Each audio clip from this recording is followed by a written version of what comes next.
Bonjour à tous, bienvenue ici au Crac des Chevaliers, cette magnifique forteresse. On va vous proposer un grand direct pour vous faire visiter ce magnifique château. Comme vous le savez, depuis plusieurs jours déjà, un certain nombre de volontaires de SOS Chrétien d'Orient travaillent à l'entretien et participent à la rénovation du château. Aujourd'hui, on va vous faire visiter cette magnifique forteresse. On vous le rappelle, hein, au moment de la première croisade de 1097 à 1099, qui a abouti à la prise de Jérusalem par les croisés, et bien quelques années plus tard, en 1110, la principauté d'Antioche récupère cette place forte et s'aperçoit de l'intérêt stratégique de ce lieu. Effectivement, nous sommes dans le seul coin de passage au niveau des montagnes entre Homs et la mer, ou sinon il faut aller directement à la mer. C'est pour ça que cette place a une place extrêmement importante pour l'ensemble de la défense du pays. Donc situé à environ 750 mètres d'altitude, le château est extrêmement impressionnant par son intelligence de construction. Effectivement, il y a plusieurs niveaux de défense. Tout d'abord une défense au niveau des douves, ensuite un château extérieur sur lequel vous trouvez qui encercle complètement le château intérieur, des douves intérieures et enfin le château intérieur que nous visiterons et qui comporte les plus belles pièces, des très belles salles avec des très belles architectures et un travail de pierre extrêmement impressionnant. Nous avons à notre gauche ce qu'on appelle la tour de la fille de la princesse, à la fois par sa décoration qui dénote complètement par rapport au reste du château. En termes de dimension, sur la longueur nord-sud, le château fait 240 mètres de longueur, donc ce qui est quand même assez impressionnant, pour une dimension est-ouest de 170 mètres. Ce qui nous fait un château finalement de 30 000 mètres carrés, 3 hectares en fait, 3 hectares de château et des 7 étages, sur 7 étages. Donc il y a quand même des dimensions impressionnantes.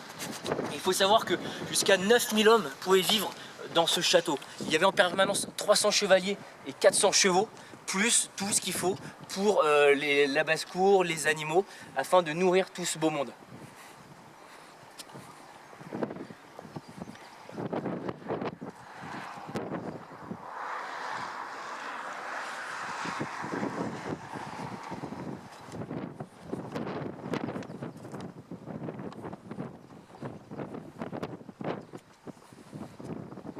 Il a été construit en 3 vagues successives par les croisés.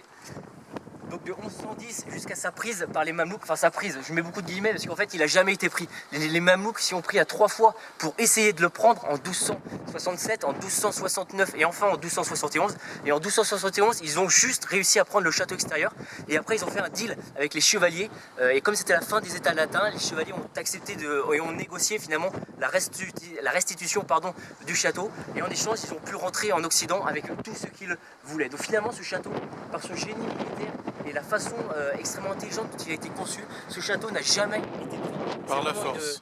Jamais été pris par la force. Exactement, ouais. Exactement. Et c'est vraiment une prouesse militaire.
Nous avons ici donc sur la face sud du château, on va pouvoir apercevoir le reste des douves intérieures à ma droite, ainsi que les murs qui servaient aux douves extérieures à ma gauche.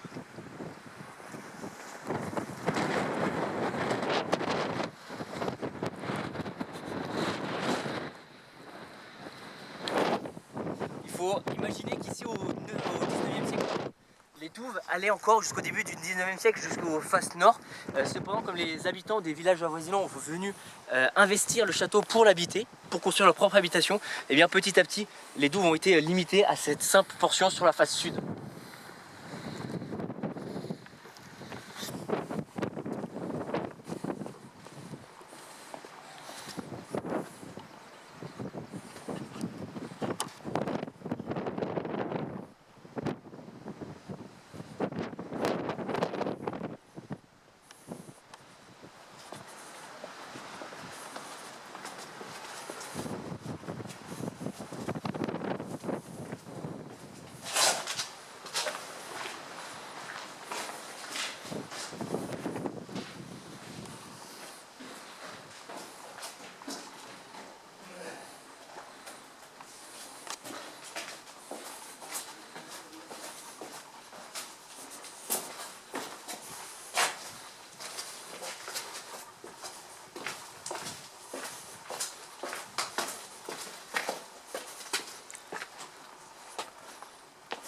Nous allons à présent rentrer dans l'une des deux écuries du château, la plus grande des deux. L'autre contient 150 chevaux, tandis que celle-là peut contenir jusqu'à 250 chevaux, ce qui nous fait un total de 400 chevaux pour l'ensemble du château.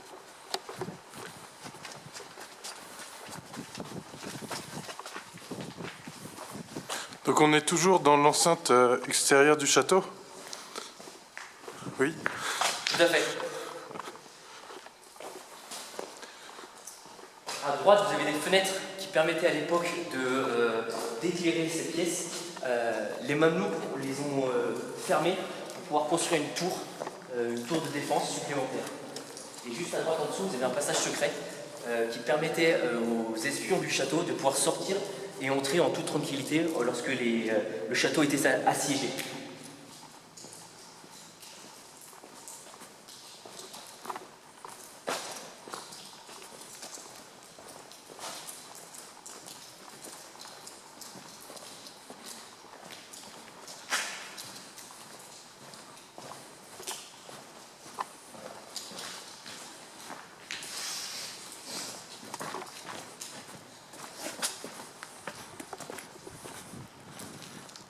Ici sur la droite, nous arrivons à un ensemble de bâtiments qui ont été construits par les Mamelouks après la prise négociée du château, et notamment toute une série de hammams avec un système extrêmement perfectionné, puisqu'il y avait à la fois l'eau chaude et l'eau froide, et les hommes pouvaient venir se délasser en toute tranquillité.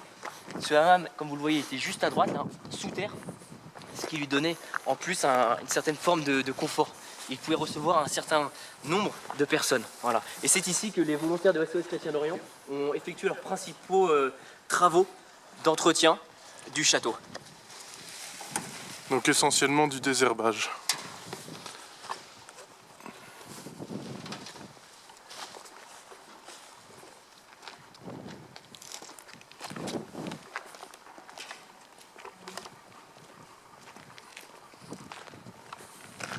Nous venons donc de quitter la forteresse extérieure et nous allons rentrer dans la forteresse intérieure par le seul point de jonction qui s'appelle la tour de jonction justement et qui se trouve ici.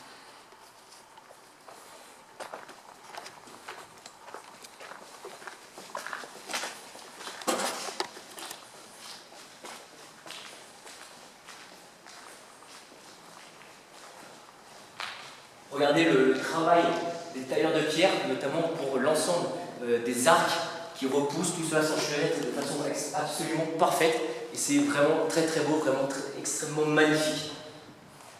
C'est un travail de précision qui est vraiment superbe à voir.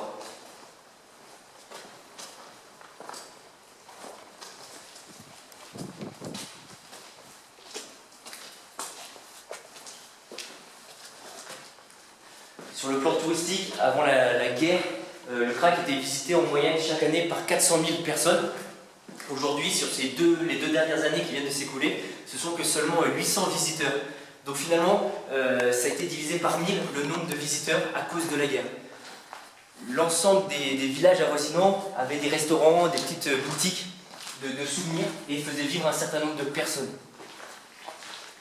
Aujourd'hui, on peut quand même noter néanmoins que le tourisme reprogresse, ne serait-ce qu'avec le groupe de Français qui est venu en début de semaine, organisé par ODA et SOS Chrétien d'Orient. Mais depuis notre présence ici, depuis 2-3 jours, on a déjà croisé 7 Français qui sont venus pour visiter à la fois la Syrie et plus particulièrement le Krak. Donc l'ensemble du pays va pouvoir s'en sortir par le tourisme, même si aujourd'hui tout le monde déclare le contraire. Voilà.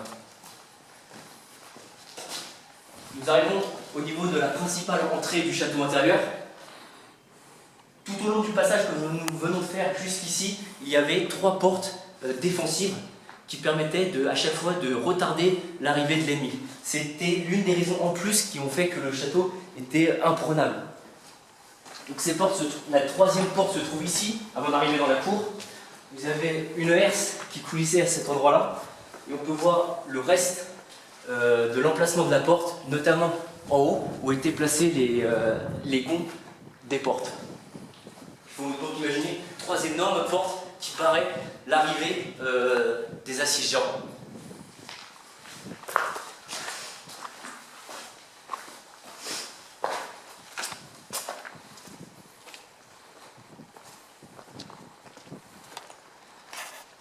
sommes présents donc au cœur même de la forteresse intérieure, qui est composée de 3 principales parties. La chapelle, qui se trouve en face de moi, la salle des chevaliers, ici, et puis l'arrière, qui va être un peu les salles de vie, les cuisines. Et je vous propose de commencer par les cuisines, et puis on continuera par la salle des chevaliers, puis la chapelle. Comme vous pouvez le voir, ces imposantes colonnes permettent de tenir l'ensemble de la toiture, l'ensemble du plafond qui est en pierre.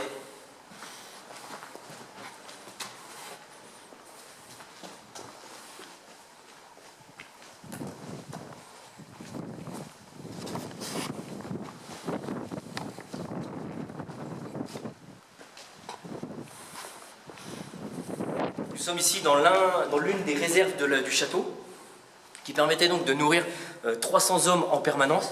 Vous pouvez apercevoir en bas au fond là, les réserves d'huile qui permettaient d'être stockées, et puis vous avez d'autres pièces derrière, notamment un moulin, un four pour pouvoir faire le pain, etc.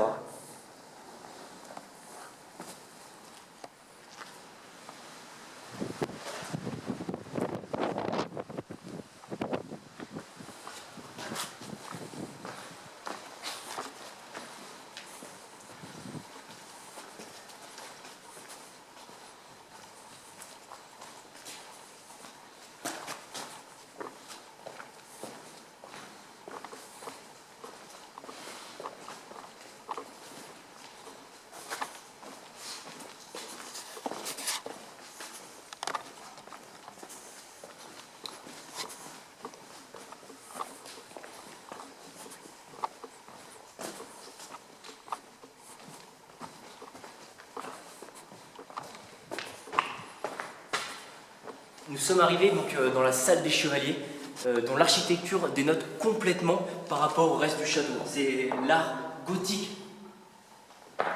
notamment admirer les chapiteaux, l'ensemble des voûtes. C'est vraiment une pièce extraordinaire qui sort complètement de la façon dont le reste du château est construit.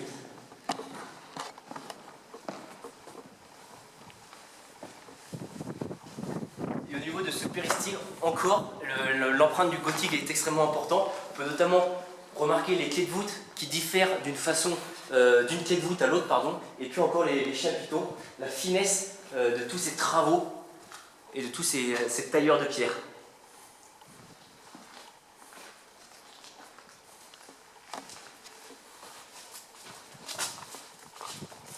C'est dans cette cour qu'il y a eu le plus de dégâts commis par les djihadistes, puisque le château a été occupé de mars 2012 jusqu'à mars 2014, pendant 2 ans.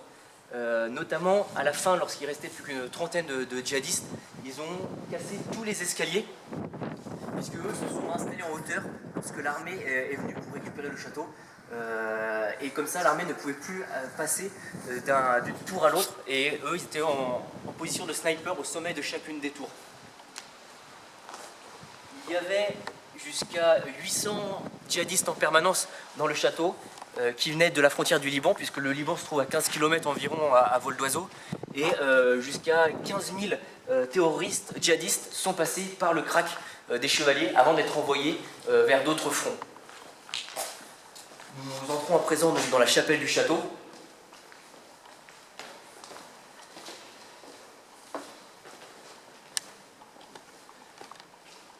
Bien évidemment, la chapelle est orientée, c'est-à-dire que l'hôtel se trouve à l'est.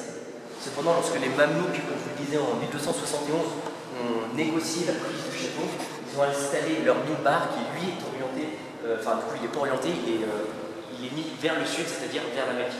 C'est un lieu qui est à la fois, qui est extrêmement, c'est le lieu sacré par excellence du château. Et puis, on peut aussi remarquer les fresques qui datent de l'époque des croisés. Alors il me reste encore beaucoup à découvrir sous le crépi, mais il n'y a pas encore de technique qui permettent d'enlever le crépi sans abîmer les fresques. Du coup pour le moment, le crépi est resté tel quel.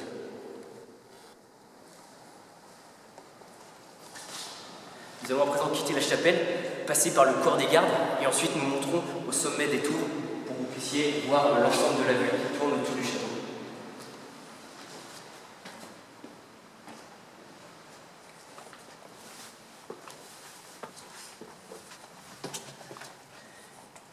En haut, vous pouvez remarquer un passage qui permettait à l'évêque d'accéder directement à ses appartements sans avoir à passer par la salle des gardes.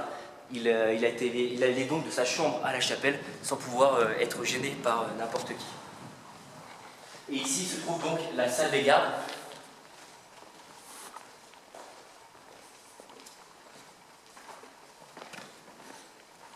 Avec les latrines, donc, au fond.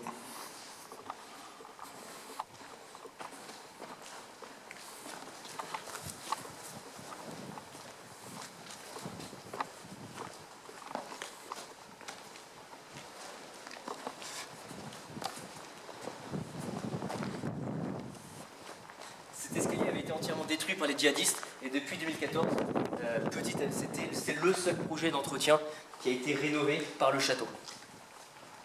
Le reste des dégâts ont été maintenus par des structures métalliques ou en bois, de façon à ce que ça ne s'effondre pas.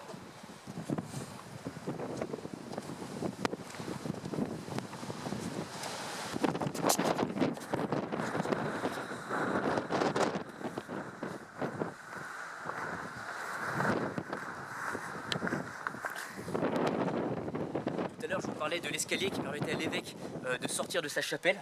Eh bien, il arrive ici et les appartements de l'évêque sont dans la tour qu'on appelle la tour de la fille du roi ou la tour de la princesse, qui contient deux noms.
Comme vous pouvez le voir, c'est un château qui est vraiment énorme.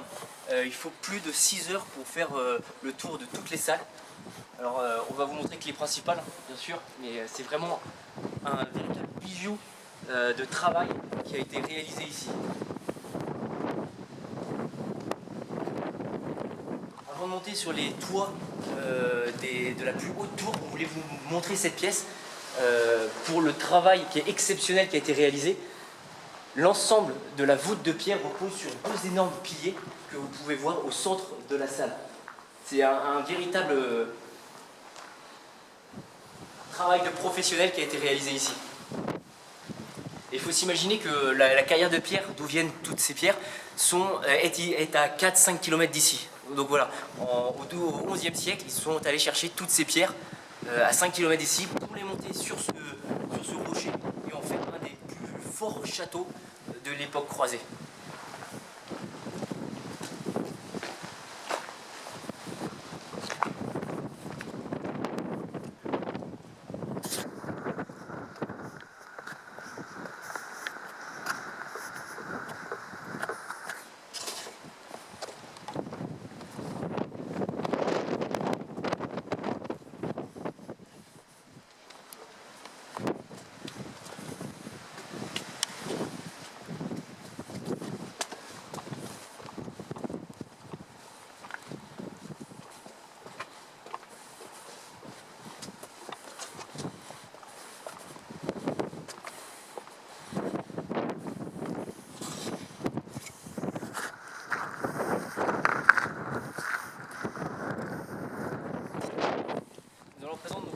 Vers la tour la plus haute du château afin d'admirer le panorama.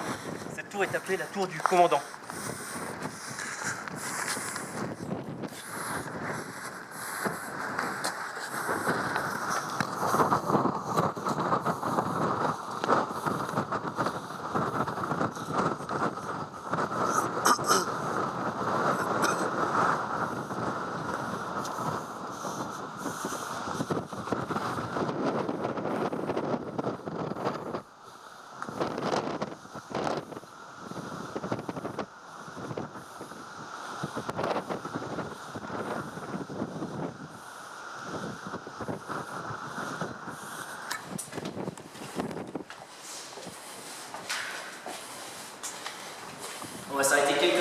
cette salle pour regarder la frise taillée, la frise de fleurs, ainsi que les chapiteaux.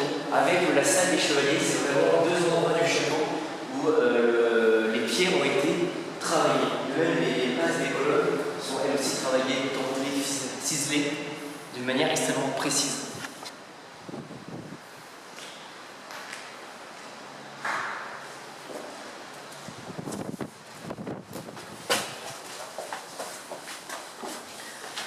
Après la Première Guerre mondiale, la Syrie a été mise sous protectorat français. Sous le mandat français. Tout le mandat français, exactement, de 1920 à 1947. Et on peut voir que certaines réparations du château ont déjà été faites à cette époque-là, notamment le changement des pierres, qui date de 1927. D'autres parties du château la réparation date de 1936. Donc sous mandat français, le château avait déjà été pris en compte et les Français travaillaient à l'entretenir. Le château a été en 2006 protégé par l'UNESCO au patrimoine mondial de l'UNESCO justement.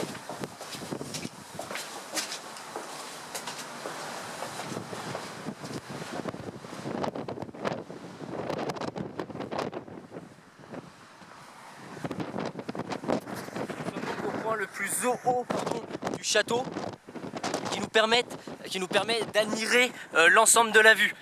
En face, dans ma direction, vous avez l'ouest, c'est-à-dire Tartous et la mer. Donc ici le nord. En plein est, ici, vous avez Homs, qu'on peut voir lorsqu'il fait beau. Et puis surtout, derrière, au plein sud, vous avez les montagnes du Liban, qui se trouvent à environ 15 km. Alors quand il fait beau, on peut même voir les sommets enneigés, ce qui est vraiment un panorama magnifique. Merci chers amis de nous avoir suivis tout au long de ce direct. C'est un véritable plaisir pour nous de vous présenter le Crac des Chevaliers, notamment à vous chers amis donateurs, puisque si nous sommes ici en Syrie aujourd'hui, nous autres volontaires, c'est grâce à vous. Vous nous aidez à distance et nous pouvons aider le peuple syrien, nous pouvons aider à l'entretenir, ce sublime château qui est le Crac des Chevaliers. Et puis si jamais vous avez envie de venir travailler dans ce sublime lieu, eh bien n'hésitez pas, il y a énormément de travail encore à faire, énormément de végétation à enlever. Donc envoyez votre candidature et envoyez un mail à volontaire@chrétiendorient.fr, SOS chrétiendorient.fr. À bientôt.